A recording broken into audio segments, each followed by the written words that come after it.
Iniciar a gravação. Então, galera, vamos lá. Primeira aula de hoje, no caso que eu vou explicar a teórica, é sobre detalhamento e aterramento. Beleza? Que é mais uma parte do projeto aí que vocês vão ter que me entregar no dia 7 de julho. Tranquilo? Então fiquem cientes aí quanto a essa data. Ela já está no portal para vocês sempre lembrarem o nosso deadline, nosso último dia. Então vocês fiquem atentos aí quanto a esse projeto 2, né? O que vai ter que ter no projeto 2? Que eu vou explicar para vocês aí. São 3 folhas de desenho em tamanho A3, feitas no AutoCAD de todas as folhas, tá?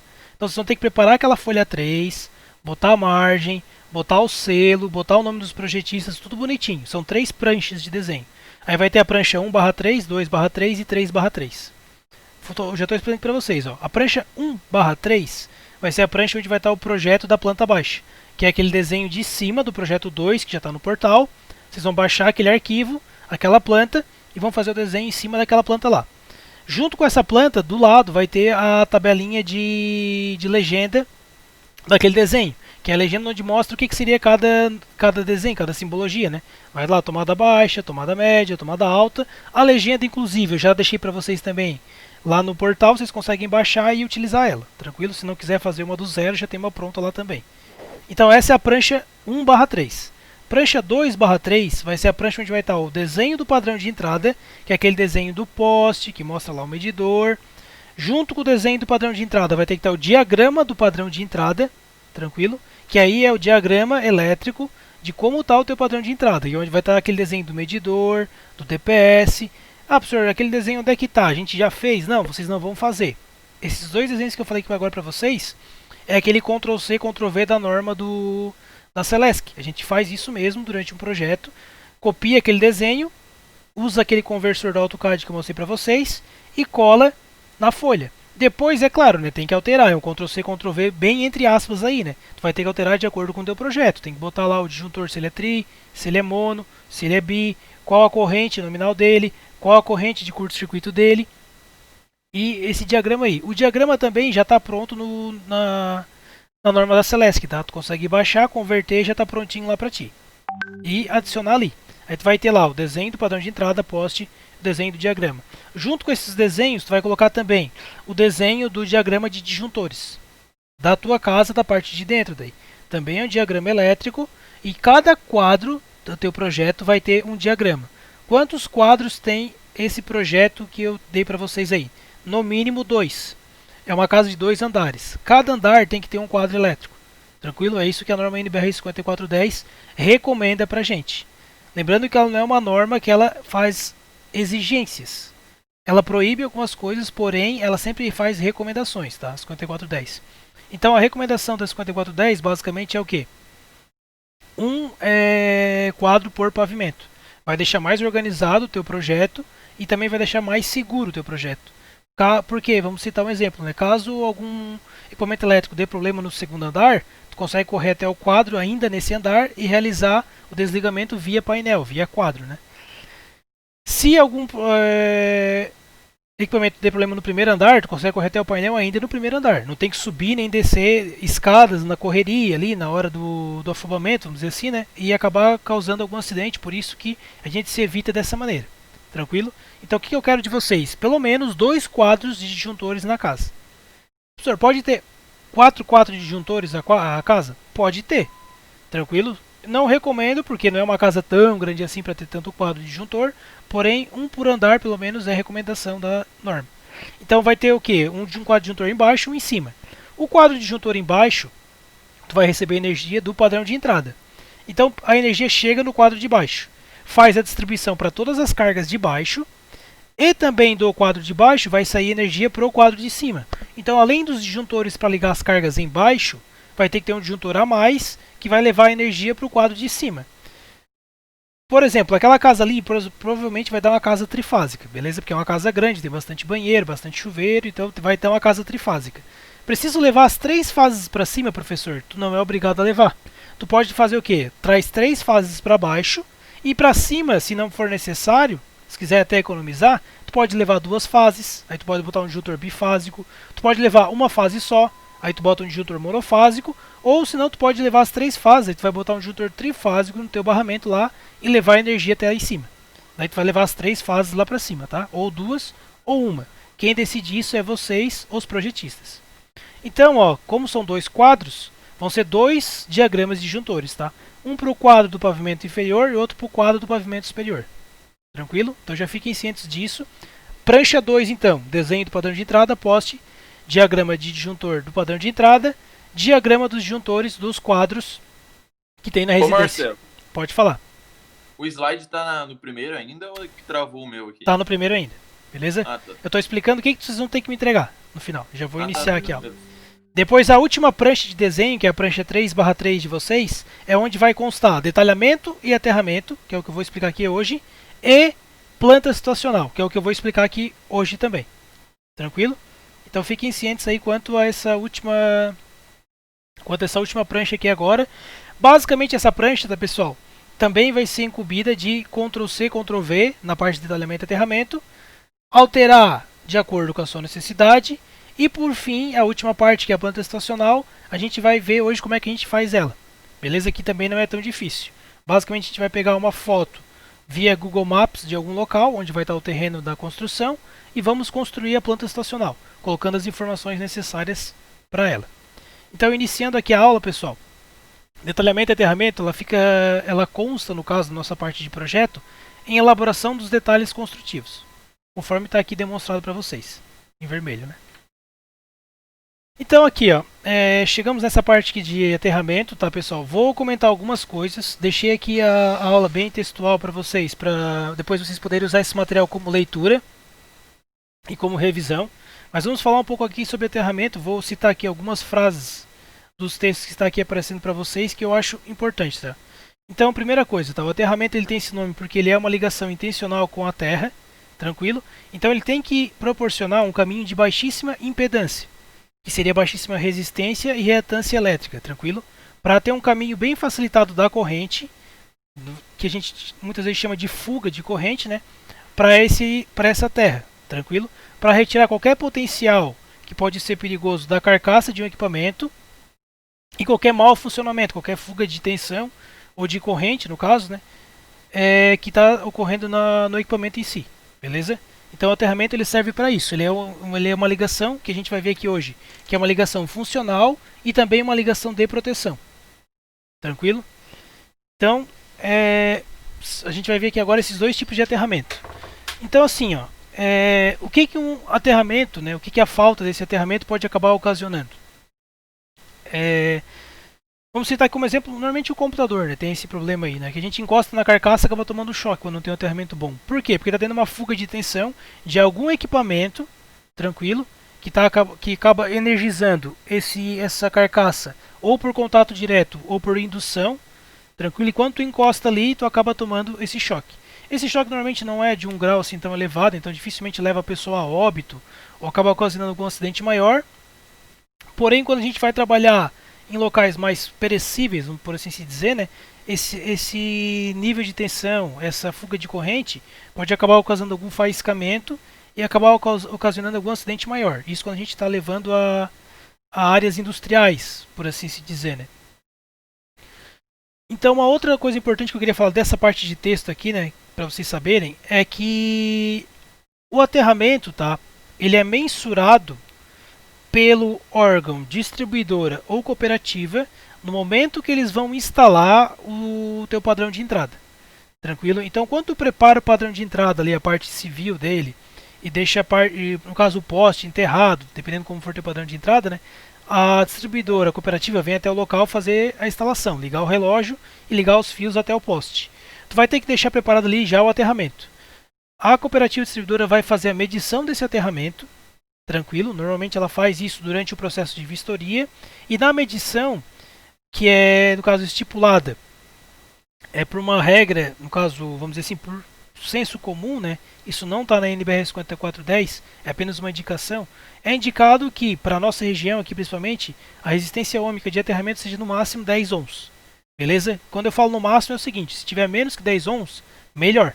É um caminho de menor impedância para fluir essa corrente aí, esse problema, vamos dizer assim, né?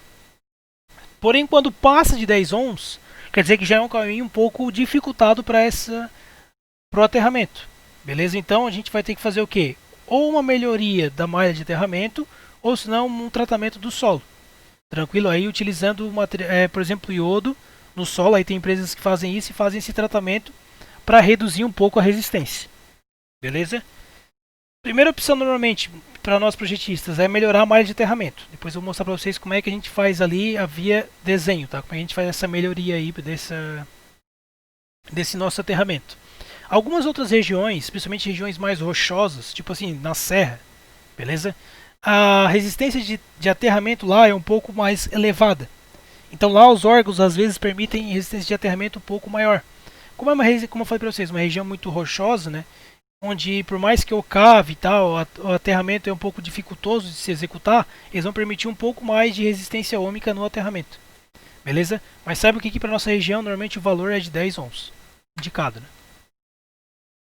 Então, como eu falei para vocês, né, existem dois tipos de aterramento: proteção e funcional.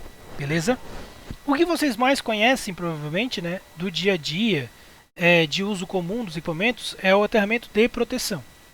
Tranquilo? O que o aterramento de proteção faz? Ele é ligado às massas, entendam como massas, as carcaças metálicas, a distribuição, carcaça metálica de transformador, carcaça metálica de motor, carcaça metálica de eletroduto metálico, tampa metálica, beleza? Tudo isso que eu passei para vocês normalmente são carcaças metálicas que não estão energizadas, porém podem sofrer com uma fuga de corrente ou de tensão. Então por isso a gente vai ter que fazer o quê? Uma ligação dessas massas ao terra. Isso que a gente chama de aterramento de proteção. Beleza? O aterramento de proteção, normalmente, a gente vai usar um cabo da cor verde ou verde com amarela. E a gente vai identificar ele nos diagramas com a nomenclatura PE. Beleza? Que é condutor de proteção. Por isso que é o PE ali que está aqui indicado. Beleza? É o terra, é o nosso terra.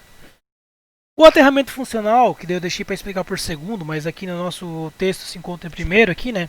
É o menos comum, tranquilo, mas ele basicamente é o que? Eu uso a terra em si, né? Como um condutor. Tranquilo? Então é assim que vai funcionar. Então como é que vai funcionar esse tipo de aterramento funcional? Eu coloco um cabo próximo à fonte, ligado ao terra. E lá no meu local onde está meu equipamento, um dos cabos eu vou ligar também na terra.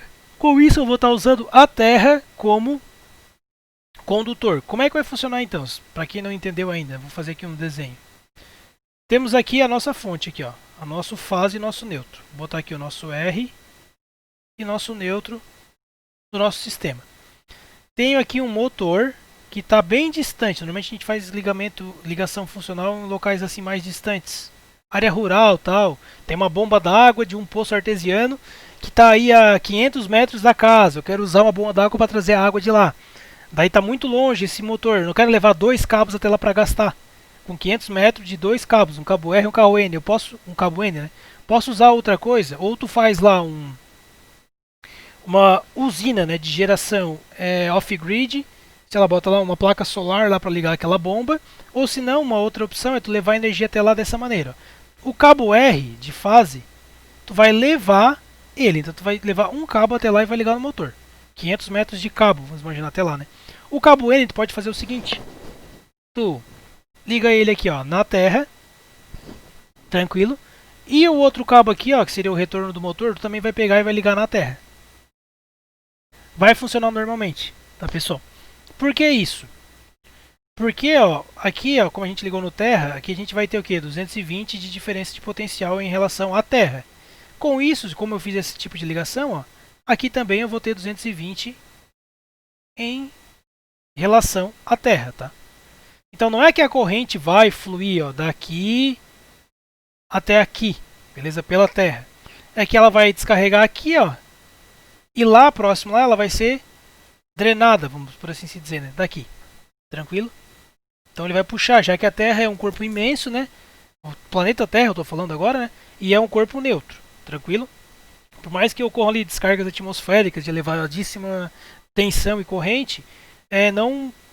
Mas a gente descarregue bastante, vamos dizer assim, elétrons na Terra, né? A gente vai ver que a gente não consegue mudar o referencial da Terra. Tipo assim, nem tornar ela um corpo tão positivo com lacunas, né, com falta de elétrons, e nem também um corpo tão negativo com excesso de elétrons, visto que ela é um corpo, como eu falei para vocês, imensamente grande, então ela sempre é um corpo neutro. A gente consegue usar ela como referencial aí. Então saiba Ô, que Marcelo, pode falar. e tipo, aí tu consegue usar o neutro como terra, né? E ao contrário, tipo, eu tenho o motor, as 3 fases, e eu tenho o terra do motor. Tá. Eu já presenciei casos que o terra tava junto com o neutro da rede. Isso pode. Pode porque é o seguinte. Claro que o neutro é alterado, né? Isso mesmo. É, Aqui mas não tem um perigo? Não tem perigo pelo seguinte. Aqui na nossa região, provavelmente o local que tu foi atendido é o cooperativo Vesselesc, né? A gente utiliza um neutro aterrado. Como é que funciona então? A gente. Tipo assim, ó. Vamos olhar o poste lá da rua, né? Tem 3 fios passando lá em cima do poste da rua. 13.8 kV lá em cima. Normalmente dentro da cidade, né? Em alguns postes da rua, tu vai ver que vai ter um transformador. Aí desce esses 3 fios das 3 fases que passam lá em cima. Então quer dizer que lá em cima do poste a distribuição de energia é feita pela distribuidora em formato triângulo, tranquilo, com as 3 fases. Aí tem um transformador no poste, recebe essas 3 fases. Esse transformador ele vai ser entrada em triângulo e saída em estrela, beleza? Então vai sair as 3 fases da estrela no secundário do transformador. E também no secundário do transformador vai sair um ponto médio, vamos dizer assim, né? Que é o meio da estrela. Aquele meio da estrela, como as 3 fases estão em equilíbrio, ou próximo disso, né? Aquele ponto ali ele se torna um ponto neutro, onde não tem diferença de potencial. Visto que as 3 fases estão deslocadas entre si, 120 graus uma da outra. Né? Isso é o que é como funciona o nosso sistema trifásico. E se eu faço um somatório vetorial dessas 3 fases a 120 graus, como elas têm o mesmo potencial, ou potencial muito parecido, aquele ponto ali ele se acaba se tornando quase zero, ou zero, né, se for bem equilibrado. Então aquele ponto ali ele fica sem potencial nenhum. Então se eu pegar aquele ponto e ligo na Terra, eu estou ligando aquele ponto sem potencial, já por causa do sistema trifásico como um todo, e ainda já estou dizendo que ele é aterrado, ele é um referencial Terra. Então, como o nosso neutro é aquele ponto ali intermediário, que já é um ponto, vamos dizer assim, bem próximo a ser sem potencial, né? Além disso, para garantir, eu vou lá e ligo ele no Terra, então ele se torna um neutro aterrado, que a gente chama. Então, o nosso neutro ele também é um cabo de proteção. Beleza? Então, a gente pode fazer esse tipo de ligação. Aqui nessa aula ainda, eu vou estar explicando alguns tipos de aterramento, onde envolvem neutro aterrado, neutro não aterrado e outros tipos de aterramento que eu vou mostrar aqui para vocês. Eu vou explicar a vantagem e desvantagem deles. Então, assim, para um caso de um motor, eu ligar o terra no neutro ali muito próximo, né, não tem muito problema. Tranquilo? Porque o motor ele é uma carga de maior potência, por mais que ele sofra algum tipo de interferência ali, ele não acaba sendo muito afetado por essa interferência. Beleza? As interferências em cima do motor, tipo variação de tensão, coisa assim, vão acabar causando trepidamento dele, maior aquecimento, alguns tipos de problema, maior ruído, né? Só que para isso acontecer tem que ser um nível, tem que ser uma variação, né, um ruído de tensão recebido pela Terra ou pelo neutro de maior potência, maior tensão, por assim se dizer, né? Então normalmente como o ruído ele é mais um nível de tensão de potência bem baixa, ele não acaba causando tanto problema em motores. Agora quando a gente for para outros tipos de equipamento, sei lá, tipo um computador, algum sistema de som, qualquer ruído que a gente recebe, como esses equipamentos trabalham muito com amplificação e níveis de tensão mais baixos na parte de controle, o ruído que é recebido nesses equipamentos são mais sentidos. Por isso que, dependendo do caso, a gente tem que fazer um aterramento específico para aquele equipamento. Sem vir pelo neutro, por assim se dizer. Quando os equipamentos mais eletrônicos, mais sensíveis, né? Então muitas vezes se tu pega o neutro como terra para esses equipamentos, tu acaba sentindo. Sei lá, uma televisão. Daqui a pouco tem um ruidinho no som que eu estou sempre ouvindo. Aquele ruidinho pode ser por causa disso. Porque tu tá puxando terra daquela televisão pelo neutro, entendeu? Aí é um ruído que vem por ali. Eu perguntei porque a máquina em si, que eu vi isso aí, ela tava dando... A menina que trabalhava nela tava dando choque. Daí tudo bem.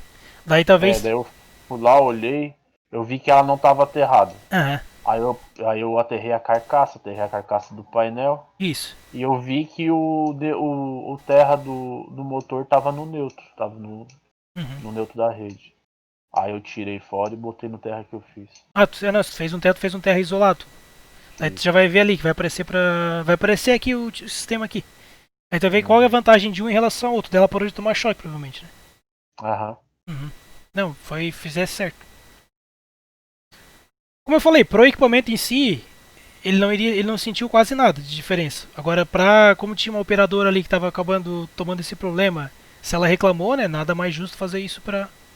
Eu fiz, mas não sabia o certo, entendeu? Aham. Por isso que eu tô te perguntando. Saber se aquilo Não, ali. mas Eu sei que o neutro é aterrado, então quase que na minha cabeça é a mesma coisa do terra, então. Mas sempre gera dúvidas. Aham, não, mas tu vai ver ali qual é a diferença de um pro outro. Já vai. Pelo desenho vai dar de entender melhor. Pessoal, só então antes de a gente chegar nessa parte que o Samuel perguntou, né? Vou falar um pouco dos componentes de um sistema de aterramento, tá? Aqui, é claro, né? Tem um texto sempre explicando um pouco mais. Vou falar os mais importantes e vou explicar mais rapidamente cada um, sem precisar ler o texto inteiro. Então, primeira coisa, a terra, que é a nossa referência, tá? Ela é a superfície que não tem diferença quando eu boto ali, equipotencial, quer dizer que o potencial dela é zero, tranquilo? Sempre em relação à referência de tensão. Isso é o que a gente chama de terra, beleza? Normalmente ela tem que ser o quê? Um corpo onde ele não consiga sofrer. Eu não sei se essa é a palavra mais certa fisicamente falando, mas ela não deve sofrer ionização. Tipo assim, ela não pode ter nenhum potencial positivo, nenhum potencial negativo.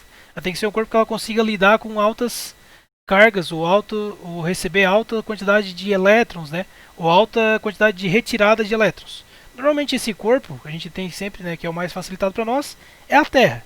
Beleza? Então por isso que a gente sempre usa, eu digo o planeta Terra mesmo ali, e não só a Terra mesmo, que o pessoal trata ali, né? Tranquilo? Então só para vocês entenderem aí. SA, sistema de aterramento, é o conjunto inteiro de aterramento. O que é composto o SA normalmente? Né? Um eletrodo de aterramento, beleza? Aí esse eletrodo de aterramento normalmente a gente vai ver que é uma haste, beleza? Que ela é ligada no terra. Essa haste normalmente ela vai ser de copper weld, tranquilo? Com 2,5 metros de tamanho. Deixa eu aproveitar para mostrar aqui, né? Já que a gente tem o recurso da internet. Copper weld. Deixa eu mostrar aqui para vocês. Ó, copper weld, tá? É a nomenclatura para esse tipo de material. Que é o que? Ele recebe um flash de cobre por fora e internamente ele é normalmente de um material mais barato, aço, tranquilo? Por que ele é construído dessa maneira? Ele tem a vantagem de que vai ser mais barato na confecção e outra vantagem também é que depois, como ele é mais barato, né? Eu vou lá e coloquei ele na minha construção. Quando aquela haste, que é uma haste que tem uma certa bitola, um certo tamanho, um certo peso, ela é inteira de cobre, acabava sofrendo, o pessoal roubava muito esse material, visto que ele tem um valor econômico bem relevante. Então o que se optou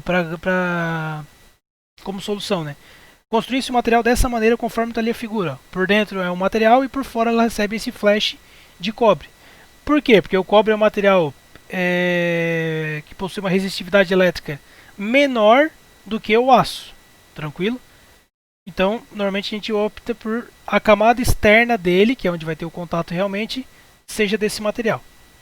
Então a haste de copper weld é isso aí, ela é uma haste, ela tem 2,5 metros de tamanho, é desse tamanho mesmo, é grande, e normalmente a gente vai enterrar quase que ela inteira na terra. Então quem já trabalhou com aterramento, já fez um aterramento, sabe que não é tão simples assim de se enterrar essa haste. Na nossa região, como é uma região de terra mais de terra mesmo, né, é mais tranquilo um pouco. Porém, como eu falei para vocês, lá numa região de serra é um pouco mais complexo fazer esse tipo de enfincar a haste no chão, né, que é 2,5 metros, é um tamanho bem expressivo. Então tá ali a haste desse material aí, então ela é uma haste de 2,5 metros que a gente usa para enterrar. Tranquilo? Para ter o contato com a terra mesmo. Ela tem que ser grande, quanto mais área, quanto maior ela, mais contato ela tem, menor é a resistência de aterramento do sistema.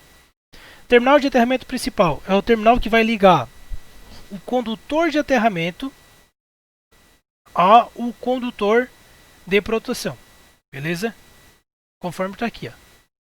Terminal ou barra que tem a função de entregar o condutor de aterramento ao condutor de proteção. Condutor de aterramento, condutor de proteção. Qual que é a diferença dos dois? Condutor de aterramento.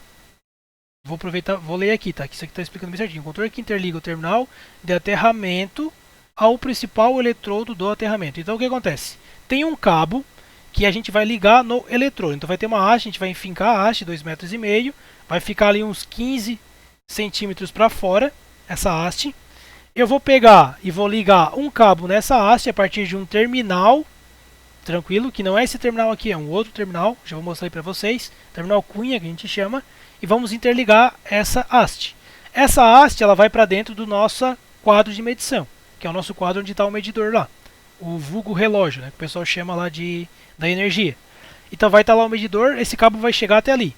Dentro dessa caixa vai ter o terminal de aterramento principal, que é o que? É um barramento cheio de parafuso, onde eu venho com esse cabo e ligo nesse barramento. Nesse mesmo barramento eu ligo um outro cabo, que é o cabo de, no caso ali, né, o condutor de proteção, que é o condutor que vai para dentro da casa, onde eu vou ter lá um outro terminal, né, de aterramento. Tranquilo? Então o terminal de aterramento principal é o terminal que vai estar no medidor. Beleza? No medidor na caixa de medição, desculpa. Tranquilo? Então lá vai ter um barramentozinho. Barramento, para quem ainda não está ligado, muita gente sabe o que é, né? Mas vou mostrar aqui para... Vou botar aqui, barramento de cobre. Isso aqui, ó. Isso aqui pode ser um barramento, mas esse aqui é o mais simples. Ó. Esse barramento aqui, ó. Então eu venho aqui, ligo aqui um cabo, tem outros vários parafusos que eu consigo sair com outros vários cabos, tá? É interessante mostrar, ó, de quadro para vocês. Para quem nunca viu um de quadro, ó, isso aqui é um trifásico. Aqui em cima eu ligo o disjuntor trifásico e aqui embaixo ele já faz a distribuição, ó. Aí aqui eu consigo ligar vários monofásicos ou bifásicos ou até um trifásico aqui que vai sair energia para as cargas daí, né? Existem vários barramentos aqui, né? E é óbvio, né? A espessura do barramento, quanto maior ele, mais corrente ele aguenta. Aqui tem um quadrinho quase inteiro montado. Tem aqui, ó, aqui vem o disjuntor bifásico. Aqui eu ligo os outros disjuntores. E aqui nesses barramentos aqui pequenininhos, aqui, ó, aqui eu ligo os neutro e aqui eu ligo o terra. Beleza? Então isso aqui é um barramento, para quem não estava ciente ainda. Tá, ligação equipotencial. Basicamente é a ligação que eu vou realizar entre as massas e os condutores estranhos à instalação. Então o que seria ali a ligação equipotencial? Quando eu vou ligar qualquer equipamento que tenha um material metálico. Tranquilo? Tipo assim, uma eletrocalha metálica, eu tenho que aterrar ela. Principalmente a eletrocalha, pessoal. Muita gente não aterra porque é um pouco mais dificultoso e acaba esquecendo. Mas por que é bom aterrar uma eletrocalha que está na parte mais alta de uma empresa? Porque se o cara botar a escada, subir até lá e tomar um choque lá em cima, por mais que seja um choque de contato rápido, lá em cima, para ele cair, acaba tomando susto, né? O perigo é muito maior. Se ele não estiver usando uma cinta de segurança, ter feito lá uma NR35, pode acabar caindo lá da escada e acabar causando um acidente maior. Então por isso que saibam que quando eu tenho lá uma eletrocalha lá em cima, eu tenho que aterrar ela. Principalmente se ela for de... Principalmente não, se ela for de metal eu tenho que aterrar. Se ela for de plástico não, tá? Não precisa aterrar. Que daí não é o material condutor, não teria nem sentido do porquê eu aterrar. Não sei se vocês já ouviram algumas notícias de vez em quando sai do pessoal tomar um choque tipo assim, tem um poste na rua. Tem um eletroduto que desce para levar energia por subterrâneo para alguma casa, alguma loja. Desce aquele eletroduto, ele é metálico. Se o eletricista que fez aquilo ali não aterrou aquele cano metálico, se estiver tendo uma fuga de corrente ali, sei lá, algum cabo que desencapou está encostando, alguém encosta naquele eletroduto, toma o choque e acaba, em alguns casos, até vindo a falecer, tá? Normalmente ele sai no noticiário, vocês podem ver. Normalmente é criança que acaba tomando choque e morrendo, né? Que daí ela encosta, ela tá, sei lá, descalça ali na terra, o choque acaba tendo um pouco maior de intensidade e acaba vindo a óbito. Então qualquer coisa metálica tem que ser aterrada, tá? Para evitar esse tipo de acidente aí. Deixa eu ver o que eu tenho aqui mais importante para falar. Tá, o principal aqui, ó. Aqui, ó, condutor de complexidade principal. Ele vai ligar sistema de canalização de água, gás, entre outros, beleza? Então, por exemplo, sistema de gás eu tenho que aterrar. Tá, professor, não é perigoso eu ligar um cabo de energia num canal, no caso, uma tubulação metálica que passa gás por dentro? Isso não é perigoso isso? Não, na verdade é para aumentar a segurança. Porque eu estou ligando o cabo de terra, eu estou aterrando. Então qualquer fuga de corrente que teria ali, sei lá, que acaba ionizando o ar lá dentro, ou pode acabar gerando um faiscamento e acabar causando um acidente maior, eu tenho que aterrar. Beleza? Então fiquem cientes quanto a isso. Só que é óbvio, né? Sistema de canalização de água e de gás que normalmente é metálico e está exposto, ou pode acabar causando algum problema, é o sistema normalmente industrial, né? Então dificilmente numa casa vai acabar chegando a esse ponto aqui. Só estou explicando aqui os componentes de um sistema de aterramento total, né?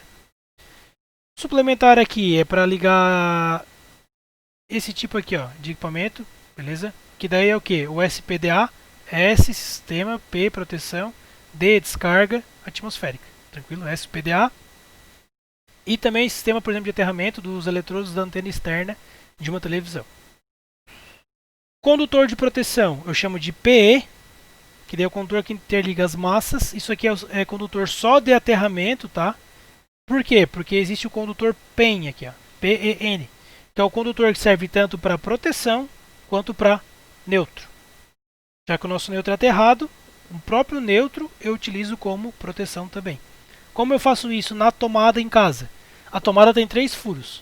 Um furo é a fase, o outro furo é o neutro, e no central eu faço um jump do neutro para o terra. Isso é um condutor PEN. Quando é um condutor PE, vão ser 3 cabos. Um fase, que vai ser da cor preta, branca ou vermelha, o outro neutro, cor azul, e o do centro é o PE, que é um condutor verde ou verde e amarelo. Então vai vir 3 cabos daí. Tá, isso aqui daí seria o termômetro, mas não tem muito o que eu falar. O que eu quero falar mais agora é disso aqui, ó. Então, como eu já mostrei para vocês o condutor PE, né? Condutor PEN, o PEN.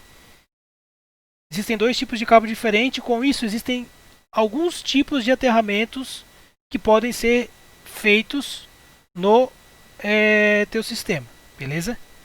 Tanto no teu sistema como um todo, em algum sistema à parte. Foi o caso que o Simon aqui mostrou, eu vou mostrar aqui para vocês agora. Então, ó, dito isto, existem essas letras que eu estou mostrando aqui para vocês. Letra T e I para a primeira, segunda letra T, N e terceira letra S ou C. Juntando essas letras aqui, eu vou ter alguns tipos de aterramento. Por que é importante eu saber os tipos de aterramento? Dependendo do equipamento, eu tenho que aplicar um tipo de aterramento. É o indicado, tá? Ah, professor, nunca fiz isso em casa e está funcionando lá em casa a televisão há 10 anos, nunca deu problema. Como eu falei para vocês, varia muito de caso para caso. Ruído, esses fenômenos elétricos que não são comuns, beleza? Normalmente não tem, como eu falei para vocês, vai ter casos que vai funcionar 100% e vai ter casos que, sei lá, vai acabar acontecendo esse problema. Então tu faz para evitar. Se tu, tipo assim, eu trabalho nisso há muito tempo, eu nunca fiz e nunca deu problema, beleza, pode ser que em algum caso dê problema, por isso que é bom tu saber. Tranquilo? Por isso que o aterramento, muitas vezes, ele é meio que dispensado. Principalmente para o pessoal que vai executar uma instalação que é mais do senso comum, que não estudou muito tal, não está muito ciente para que serve o aterramento. Tranquilo? Então o que eu vou mostrar aqui para vocês, esse tipo de aterramento aqui, quando que eu vou ver esse tipo de aterramento, quando que eu vou precisar saber isso? Primeiro, como eu falei para vocês, para casos específicos que acabam acontecendo problema, e segundo, cai bastante concurso público, tá? De distribuidora, de cooperativa. Cooperativa não tem concurso público, né? Mas para distribuidoras, beleza? Na prova lá cai bastante questão de aterramento. Tu saber as letrinhas, saber qual é aquele tipo de aterramento e tudo mais. Tá, vou mostrar mais aqui no desenho na prática, tá pessoal? Não vou ficar falando muito o que é cada letra daquela, eu vou aproveitar aqui, ó. Daí depois a gente volta um slide e vê lá o que quer dizer aquela letra ali, pra gente ver. Então, primeiro tipo de aterramento que eu vou mostrar aqui pra vocês. Aterramento TN-S. É o tipo de aterramento mais comum, vamos botar assim bem entre aspas, né? Não é mais assim, que o pessoal mais aplica em residências. É esse tipo de aterramento aqui. É um aterramento considerado com custo razoável, beleza? Talvez seja o mais caro entre os aterramentos aqui que eu vou mostrar. Por quê? Porque vocês vão ver o seguinte, ó. O que seria isso aqui? O meu padrão de entrada. No meu padrão de entrada, o que eu vou ter? As 3 fases, representadas pelas 3 bobinas. Aqui, ó. Um neutro e um terra. As 3 bobinas aqui, ó, estão em estrela, tá? Ó, as 3 estão ligadas aqui e aqui é cada ponta da estrela. E aqui é o miolo da estrela, o meio dela onde interliga as 3. Ó, tá aqui. Nesse miolo eu saio com o neutro, que é aterrado. O aterramento aqui da alimentação. Então lá do meu padrão de entrada, eu vou sair com um cabo de neutro e um cabo de terra. Dali em diante, o neutro e o terra não se conversam mais. Por mais que o meu neutro seja aterrado lá no início, Dali para frente eu separo o neutro do terra. Então eu vou ter o cabo de terra e o cabo de neutro. O cabo de neutro azul, claro, o azul escuro, mas normalmente azul claro, né? E o cabo de proteção é o cabo verde ou verde e amarelo. Como é que eu vou ligar então meus equipamentos? Aqui tem o equipamento trifásico ligado. Eu vou interligar as 3 fases, L1, L2, L3, na conexão de fase. O neutro eu vou interligar também aqui. E o cabo de proteção eu vou interligar normalmente na massa ou em algum terminal de aterramento que vai aparecer ali para mim. Beleza? Aqui interliga na massa. Então eu interligo dessa maneira meu equipamento. Perceba que são cabos separados. Tá, professor, eu posso pegar e ligar o proteção no neutro? Pode, porém qual que é um dos problemas aqui? E por que isso vai acabar ocasionando, né, transformando num TNC, que é o outro tipo de aterramento aqui. Posso interligar aqui, ó. Como eu falei para vocês, depende do tipo de equipamento. Qual que é o problema desse tipo de ligação? Se o teu aterramento aqui, ó, estiver sendo utilizado para algum uso específico, mais que seja mais sensível à variação de tensão, por exemplo, equipamentos de som, tranquilo? Qualquer interferência que vinha aqui, ó, pelas fases e que vai voltar pelo neutro, que não tenha sido filtrado aqui dentro, ó, algum ruído que venha por aqui, isso pode ser uma harmônica, pode vir de algum outro equipamento que está ligado nesse sistema, vai acabar o quê? Vindo pelo neutro e acessando o teu sistema de terra, beleza? Ou até uma carcaça tua aqui, ó. E aí acaba acontecendo o quê? Da pessoa acaba tomando choque, porque, por exemplo, ela está com a mão na carcaça, no ferro. Aconteceu essa variação de tensão. Teve essa variação de tensão, quebrou ali o... vamos dizer assim, a rigidez elétrica da pessoa que está ali em contato, ela acaba tomando choque por causa desse ruído que veio. Então percebam que ele funciona ao mesmo tempo que também acaba ocasionando em outros tipos de problemas. Por isso que esse tipo de aterramento aqui ele é o mais caro, porém ele é o que te garante mais proteção. Por quê? Ó? Se o ruído vir por aqui, vai voltar pelo neutro. Tá, professor, mas o terra e o neutro estão interligados aqui, ó. Não vai vir aqui, ó. Veio o ruído por aqui, pelo fase, voltou pelo neutro, veio por aqui, vem por aqui, chega até aqui. Pode acontecer da pessoa tomar o choque ou o equipamento mais sensível sentir essa variação? Pode acontecer. Porém, por que é um pouco mais dificultoso? O ruído, normalmente é um sinal de baixa tensão. O ruído, ele vai ter que ter esse caminho para percorrer, esse caminho para percorrer, esse caminho até o teu padrão de entrada, voltar por aqui, ó. O que acontece? Eu tenho cabos, beleza? Para levar até lá. Um cabo bem comprido é o que? Um indutor. Esse indutor já é um filtro próprio para ruído. Normalmente o ruído tem um sinal de alta frequência. Quando eu tenho um indutor, um cabo comprido no meio do caminho, ele vai gerar uma indutância, esse ruído é amenizado. Então ele já é diminuído um pouco, filtrado, ou até zerado, né? Outra coisa, o cabo comprido ele também tem uma resistência elétrica, então esse ruído é um sinal. Como tem uma resistência maior para percorrer, ele vai ser amenizado, reduzido ou até extinguido também, e tu nem vai sentir. Por isso que esse tipo de aterramento aqui garante o quê? Um caminho de maior impedância para o ruído, por isso que ele acaba não ocasionando e sendo um dos melhores a serem aplicados. Não é o melhor ainda, tá? Beleza? O melhor mesmo que eu vou mostrar para vocês é o TIT, que está aqui, ó. Esse aqui. Beleza? Então assim, ó, vamos lá. Aterramento TN-S. Tá um pouquinho ruim de ver, mas está aqui as letras, tá? TN-S. O que é o TN-S? T, um ponto diretamente aterrado. Eu tenho um ponto diretamente aterrado. N, massas ligadas diretamente ao ponto de alimentação aterrado. Beleza? Que normalmente eu botei aqui para vocês é o neutro. Então, beleza? É N, tá certo? E C, funções de neutro e de proteção. Desculpa, TN-S, né? TN-S. Funções de neutro e de proteção asseguradas por condutores distintos. É isso que quer dizer a letra S. Quer dizer que tem um cabo para neutro e um cabo para proteção, para terra. N é isso aqui.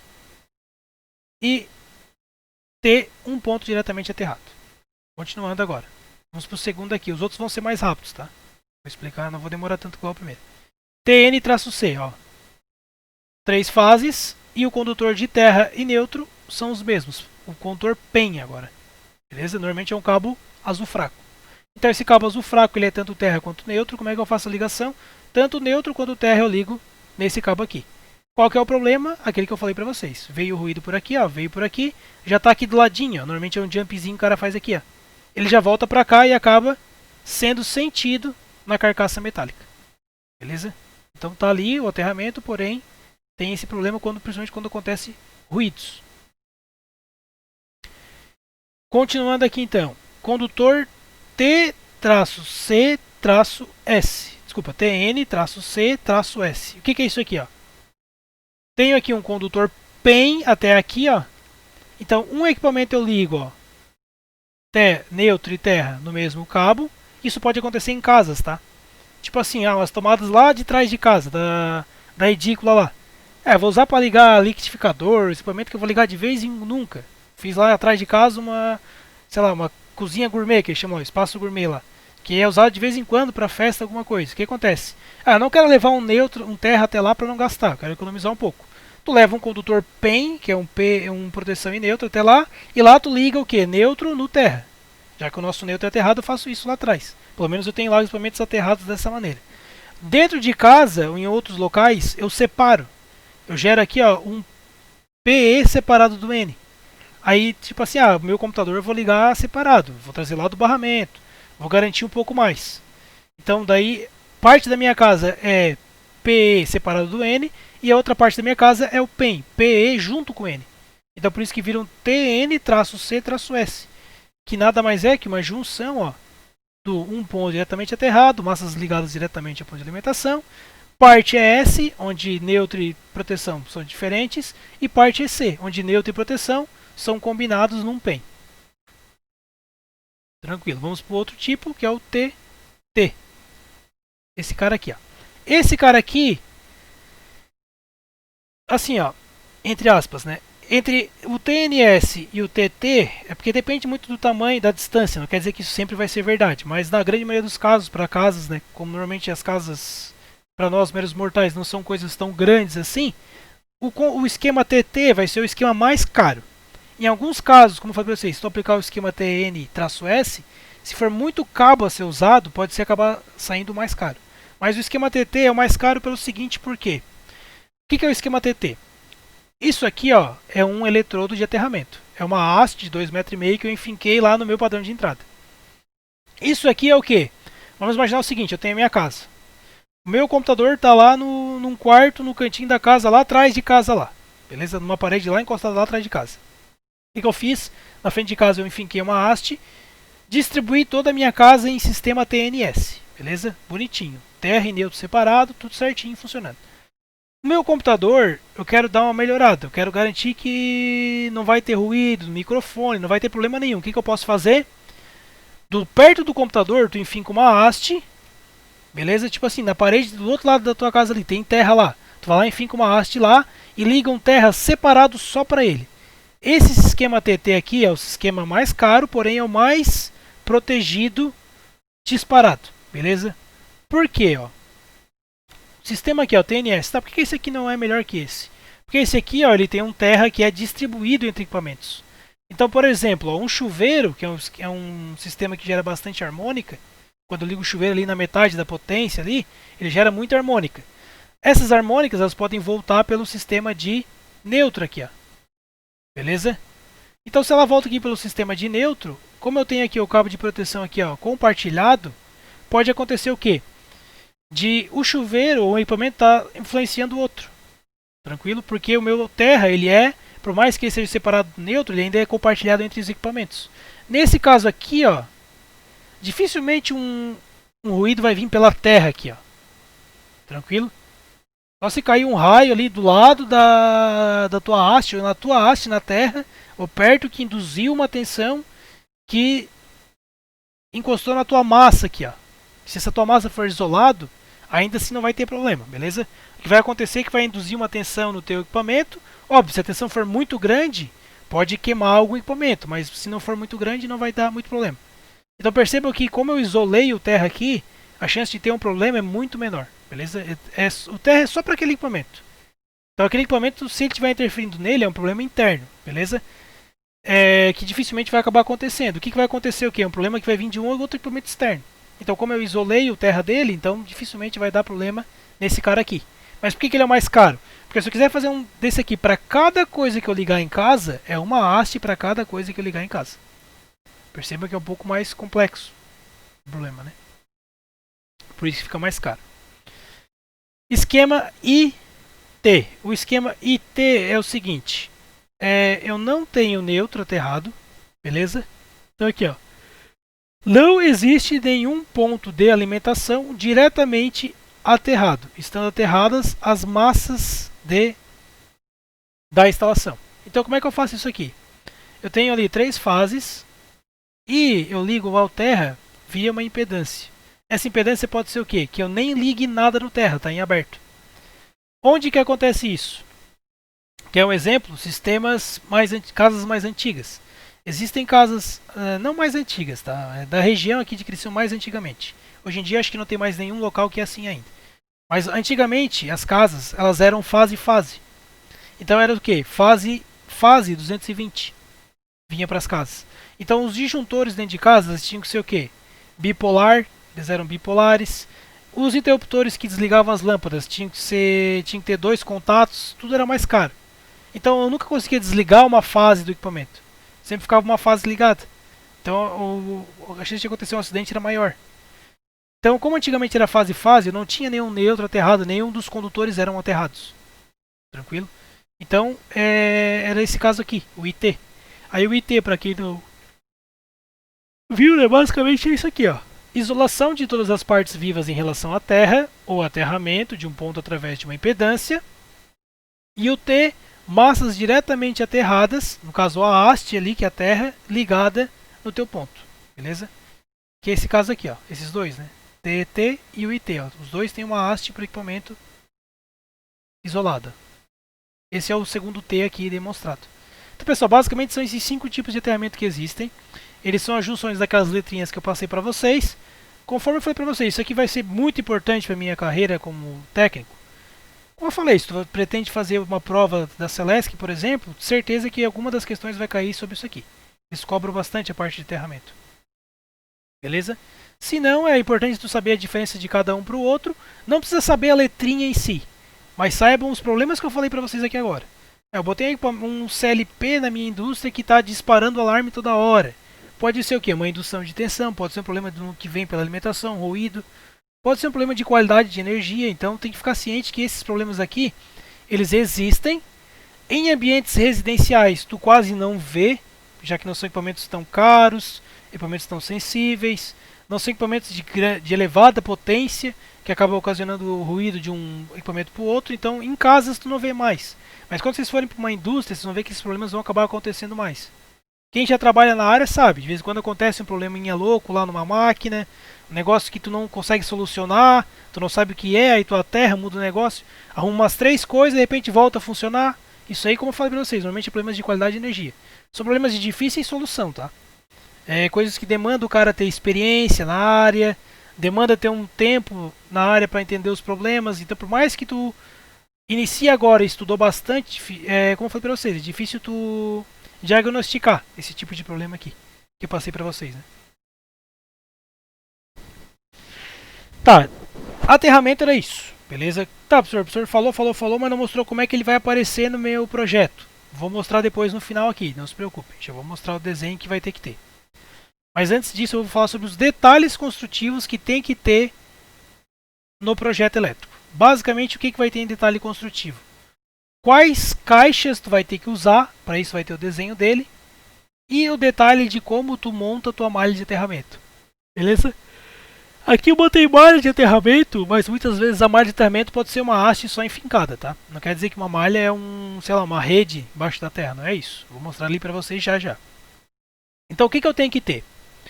Caixa de passagem, desenho, caixa de inspeção de aterramento e malha de aterramento, beleza? Vou falar o que é a caixa de passagem, vou falar o que é a caixa de inspeção e o que é a malha de aterramento. Primeira coisa, caixa de inspeção de aterramento. Existem alguns materiais que podem compor essa caixa. Primeiro, ela pode ser de concreto, pode ser um pedreiro que fez essa caixa no chão. Não tem problema nenhum, beleza? Segundo, ela pode ser de concreto pré-moldado, O que seria um concreto pré-moldado? Quem já fez uma casa tal, já sabe o que é mais ou menos, mas eu vou mostrar aqui para vocês. Concreto pré-moldado. Vou botar aqui no Google, vocês vão ver o que vai aparecer. Isso aqui é concreto pré-moldado. Não, professor, isso aqui é só concreto. O que isso quer dizer? São peças prontas de concreto que vêm para ti. Por exemplo, essa parede aqui, ó, é um concreto pré-moldado. Eles fizeram no molde, jogaram concreto no molde, quebraram o molde, ficou pronta a parede. Pega essa parede e entrega para o cara. O cara só vai e encaixa ela na construção. Ah, isso aqui, ó, concreto pré-moldado. Vem prontinho ali, ó, um guindaste vem, os caras aqui só alinham, encosta na construção. Concreto pré-moldado. Isso tudo é pré-moldado, já vem pronto para ti. Isso é um concreto pré-moldado. Então, concreto pré-moldado, isso aqui é uma caixa de concreto pré-moldado. É uma caixinha de concreto que já vem pronta para ti o quê? Cava, enterra, fechou. Isso é concreto pré-moldado. Então, ó, dois tipos de caixa que existem. Concreto onde o cara bota tijolo e bota cimento. Concreto que já vem pronto. Existe um terceiro que é o quê? De plástico. É quase uma lixeirinha. Não é uma lixeira, por quê? Porque a tampa está aberta e porque embaixo também não tem fundo. Beleza? Vocês já vão entender o porquê. Tá, para que serve essa caixa de inspeção de aterramento então? Tu coloca ela no... Primeiro, cava ela 40 centímetros, está aqui, ó. Aqui está uma indicação de parede, 30 milímetros. E aqui um tamanho da caixa. A caixa tem que ter aqui, ó, 300 por 300, tem que ser quadradinha. Tem que ter uma régua por uma régua, beleza? De tamanho. Com uma tampa que tu vai colocar em cima. O que vai ter dentro dessa caixa? Uma haste que tu vai enfincar 2,5 metros. Não vai ficar 2 metros, ela tem 2,5 metros. Tu vai enfincar 2,35 metros. Deixa 15 centímetros para fora, conforme está aqui o desenho. Nessa haste tu vai ligar um cabo, um condutor. E aqui, ó, tem um desenho. Isso aqui é o nosso terminal cunha. Deixa eu botar aqui para vocês verem o que é isso aqui. Terminal tipo cunha. Terminal tipo cunha. Isso aqui pode ser o terminal tipo cunha que eu posso usar. Isso aqui eu posso usar para ligar o meu aterramento. Ou se não, tem alguns terminais que a gente já compra também. Vou botar aqui o terminal ou aterramento. Isso aqui eu posso usar para aterramento. Ou esse aqui também, que é bem comum. O que é esse terminal aqui? Primeira coisa, eu tenho uma haste ali que é caso a haste mesmo ali. O material, ele é rígido, né? Eu enfinquei 2,5 metros. Eu vou colocar um cabo, que normalmente vai ser um cabo nu de aterramento. E eu venho com esse terminal aqui e aperto ele até encostar bem os dois. Isso aqui também eu posso usar para aterramento, tá? Isso aqui também faz a prensagem. Tá, deixa eu voltar aqui. Então eu ligo ali, ó. Esse aqui é o terminal. Esse cabo aqui, ó, ele vai para aonde está o neutro lá, para onde está a minha caixa de medição. E percebo que para cá, ó, sai um outro cabo. O que isso aqui quer dizer, professor? Esse outro cabo aqui. Se tu precisar fazer uma malha de aterramento, tu vai fazer isso aqui conforme está aqui, ó. O que esse desenho aqui quer dizer pra gente? Por que esse desenho tem que ter no meu projeto elétrico? Primeira coisa, o teu projeto inicial ele vai começar como? Eu vou colocar uma haste só na terra, eu vou enfincar uma haste. Coloquei lá. Chamei a Celesc, liguei para a Celesc e tal. Ó, tal dia está agendado tua vistoria. Estamos indo aí e vamos fazer a ligação. Eles vêm fazer a vistoria. Fazer a vistoria e tal, medem a terra. A resistência do terra. Ah, não deu 10 ohms, deu mais. O que acontece? Tu tem que modificar a tua malha de aterramento. Como é que eu vou modificar? Pega o teu projeto de novo e olha. Tá aqui escrito. Tu vai dar a distância de um tombo de uma haste até a outra. O que seria um tombo? A haste tem 2,5 metros. Se eu tombar ela, ela vai ter 2,5 metros de comprimento. Quer dizer que eu tenho que deixar no mínimo 2,5 metros de tombo para uma próxima haste. Quer dizer que essa distância aqui entre uma haste e outra pode ser 2,5 metros. Aqui a gente botou 3 para deixar o númerozinho arredondado ali. Porém, saibam que pode ser no mínimo 2,5, no máximo aí 3 metros. 3,5 metros de distância. Beleza? Por que essa medida tem que ser um pouco variável? Porque dependendo do terreno do cara não tem espaço para ele colocar uma outra haste. E essa outra haste, conforme eu estou mostrando aqui para vocês, ó, não precisa ter caixa, tá? É só enfincar ela. No caso, tu vai cavar, né? Cava primeiro, enfinca ela, depois enterra de novo. Tranquilo? Então não precisa ter nenhuma caixa para o cara fazer a inspeção. Tu vai levar um cabo aqui, ó, que é esse cabo aqui. Sai daqui, liga naquela outra haste que está aqui, enterrada, fechou. Duas hastes, médio aterramento. Deu 10 ohms? Se deu, ok. Se não deu, tu pode botar mais uma, mais duas, mais três, mais 4 hastes de acordo com a necessidade aí, beleza? Quanto mais tu colocar, mais vai diminuindo a resistência de terra. Só que é claro, 2,5 metros, 2,5 metros, 7,5 metros, 10 metros, o cara às vezes não tem isso de terreno. O que ele vai fazer? Pode fazer um tratamento do solo. Vem ali uma empresa especializada, ele vai jogar o material no solo ali, que é um iodo, para diminuir a resistência de terra. Beleza? Ela faz um tratamento do solo, depois disso a tua resistência do teu solo vai diminuir. Provavelmente aí vai bater os 10 ohms, tá? É dessa maneira que a gente tem que tentar fazer para bater. Como eu falei pra vocês, normalmente vai ser o quê? Uma caixinha só com a haste já fechou. Isso aqui já dá menos do que 10 ohms lá, dificilmente vai dar lá 2, 3 ohms, vai dar até menos aí, dependendo do caso. Já tá mais do que ok. Então isso aqui tem que ter no teu desenho, tá? Notícia boa. Especificação 13, isso aqui, ó, esse desenho aqui que eu peguei lá da norma da Celesc. Então já está pronto esse desenho para vocês. O que tem que fazer? Baixar lá o PDF do DWG lá, Converter, né? Que é o ID24, ID alguma coisa lá. Eu já mostrei para vocês em outra aula como é que baixa. Gera a impressão dessa folha, gera o arquivo PDF, joga no teu AutoCAD. Tá prontinho teu aqui, teu desenho. O que eu tenho que mudar, professor? Algumas coisas que tem que mudar. Cabo de cobre nu, seção x milímetros quadrados. X milímetros quadrados está errado aqui. Tem que botar qual a seção desse cabo aqui de cobre nu. E outra coisa, esse cabo aqui é de cobre nu, tá? Para o quê? Para melhorar ainda o teu aterramento. Porque é um cabo enterrado só de cobre, não tem isolação. Então ele está encostado com a terra, ele está diminuindo o teu aterramento. Então esse XX aqui, ó, tu tem que mudar. Vai ser 10, vai ser 16, depende do tamanho do teu cabo lá, que tu vai olhar na tua tabelinha do padrão de entrada. Então tem que ficar atento. Isso aqui é um desenho que vai ter. Outro desenho. Esse aqui, ó, também já está pronto. Também está lá na norma. Basicamente está na mesma página ainda, eu acho. Tu vai gerar esse desenho aqui também. Coloquem esse desenho aqui também. Por quê, pessoal? Para te deixar para o cliente que te contratou a decisão se ele vai botar concreto, caixinha de concreto, ou pré-moldado, ou de plástico. Ele vai lá, orça as três, vê a mais baratinha, que mais ele acha bonitinha, não sei o que ele quer fazer, né? E coloca na casa dele. Então deixa o desenho das três. Eu faço assim, tá, no projeto, não tem muito o que pensar. Coloca o desenho das três ali e deixa prontinho. Beleza? Então tem esse desenho aqui, esse desenho aqui e esse desenho aqui também, que também tá lá na norma. Deixa esse desenho aqui prontinho lá pro cara também, para ele comprar, para ele enterrar e fazer lá a locação. Que daí ele vai escolher se ele quer de plástico, se ele quer de concreto pré-moldado ou se ele quer de concreto. Beleza? Deixa lá o desenho das três lá, fechou. Caixa de inspeção de aterramento e malha de aterramento, prontinho, tá aqui o desenho para vocês, como falei para vocês. Ctrl C, Ctrl V, altera de acordo com a necessidade, é claro, né? E tá ok, fechou. Caixa agora de passagem, beleza?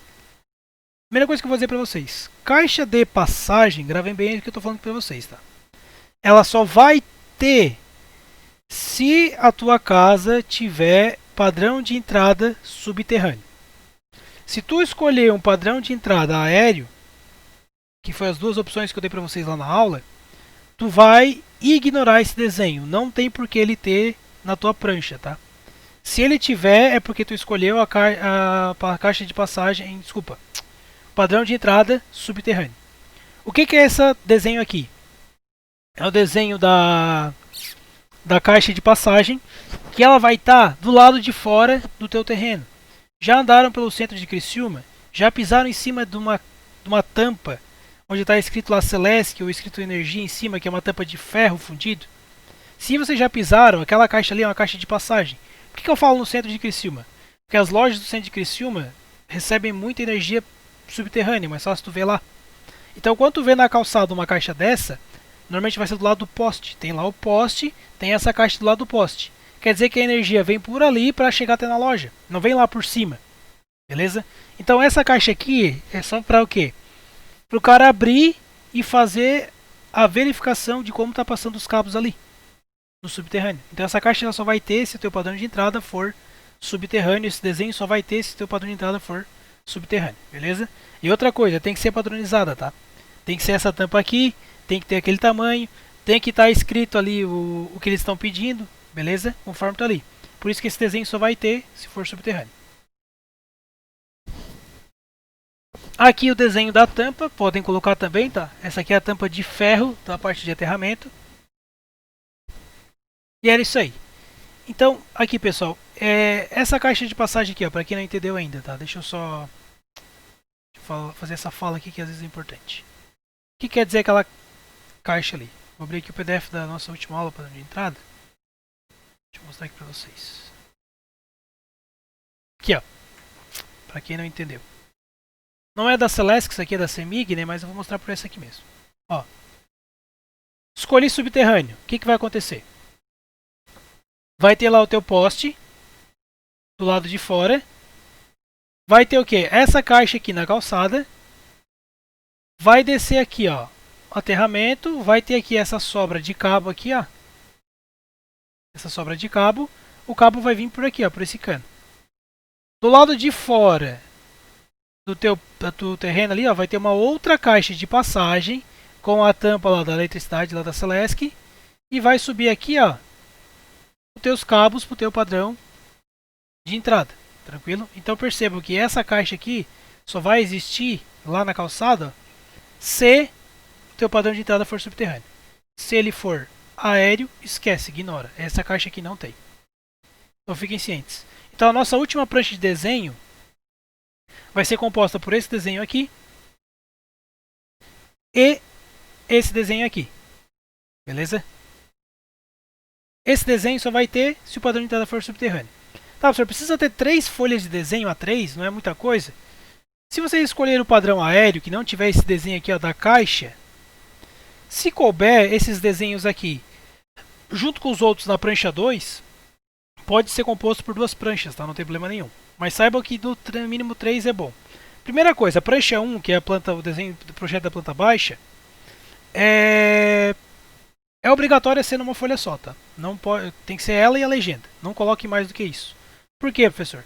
Porque aquele desenho ali tem que ser bem grande, para o cara poder abrir a folha e enxergar bem os detalhes do projeto que tu fez. Por onde passa qual condutor e tudo mais. É um desenho bem cheio de detalhes e tal. Então a primeira prancha é isso aí, tá? Não pode colocar nem mais, nem menos. É o que eu falei para vocês. Aí a segunda prancha em diante, como são desenhos mais padrões, tal, às vezes o projetista que vai fazer nem olha aquele desenho de tanta... É que lá ele se repete, né? É o famoso Ctrl+C, Ctrl+V que eu tô falando aqui pra vocês.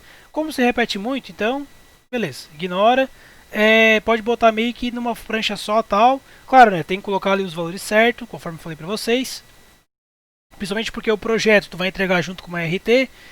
Como tu é responsável, tu fez o projeto. Se tu não vai executar e o cara executa conforme o projeto, e diz, não, o projeto foi feito cagada, aí sobra pra ti. Por isso tem que fazer conforme eu falei aí pra vocês, né? Tá, deixa eu só parar então a gravação.